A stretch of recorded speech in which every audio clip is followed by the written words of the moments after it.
Hi everyone, welcome back to the channel. Today we're talking about a really practical and often overlooked life skill for autistic teens and young adults: how to budget the grocery bill.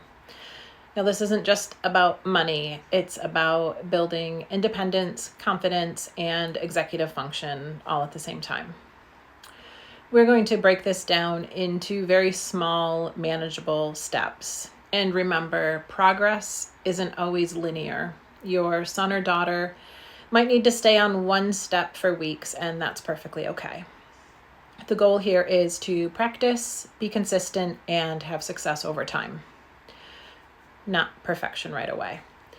So before we get started, I want to tell you about us. We are Autism Services for Teens and Young Adults.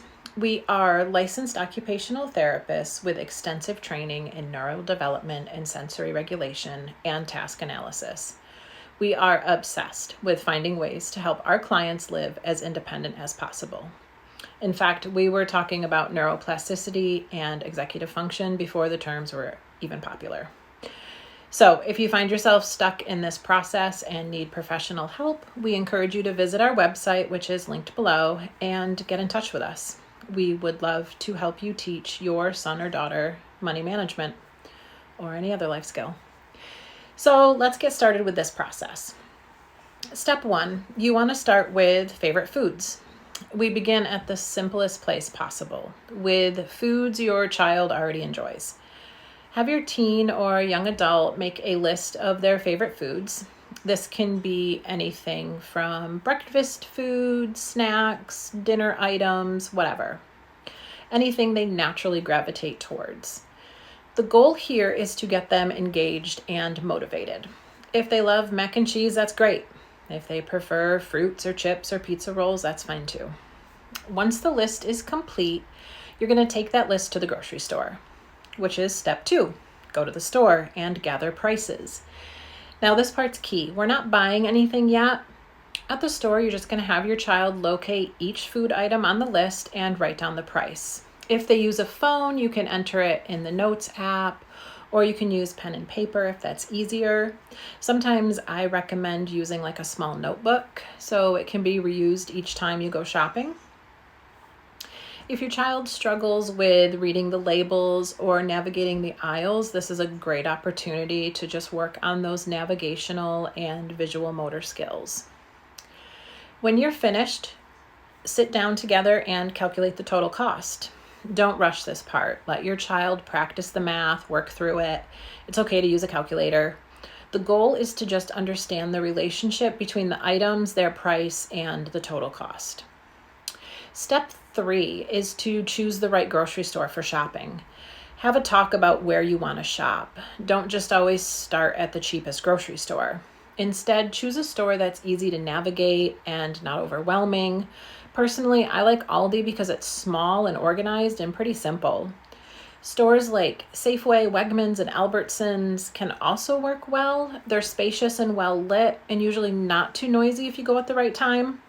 So whatever store you choose, do try to avoid those busy hours, right? Go early in the morning or later in the evening when it's quieter and calmer.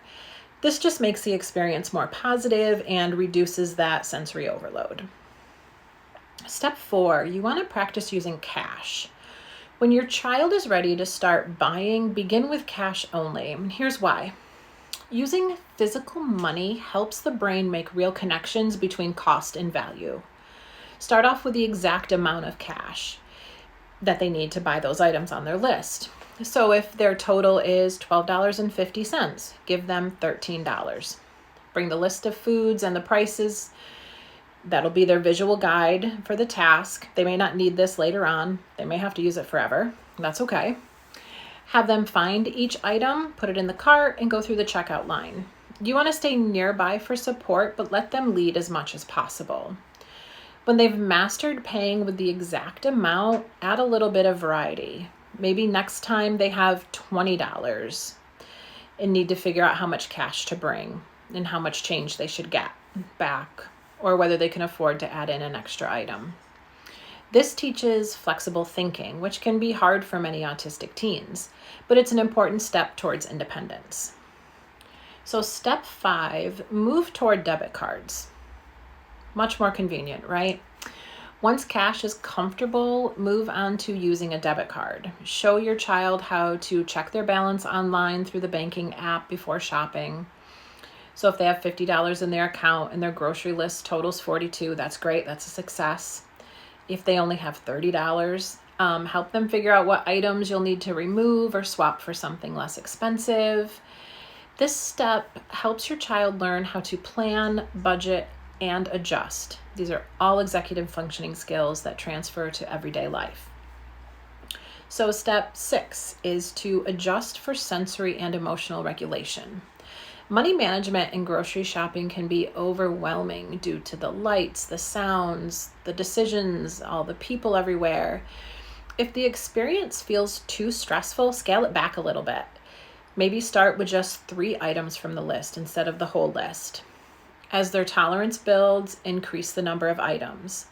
The goal is steady exposure, not burnout. Always be ready to step in if your child gets overwhelmed.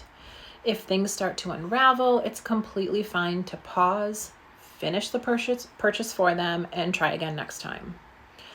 Avoid this activity altogether if your child is already tired, hungry, or frustrated. Those are not ideal learning moments.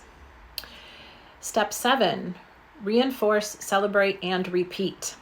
So every time your child practices this skill, their brain is literally rewiring itself, building new pathways for emotional regulation, planning, and self-confidence. So celebrate the small wins. Maybe today they found the cereal on their own or calculated the total without help. That's progress worth celebrating. Consistency is everything here. The more often your child practices, the faster these skills become automatic. This isn't just grocery shopping.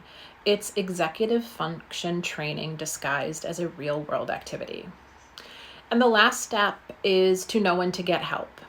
If you notice your child struggling with sensory overload, emotional regulation, or math and money concepts, consider bringing in professional support.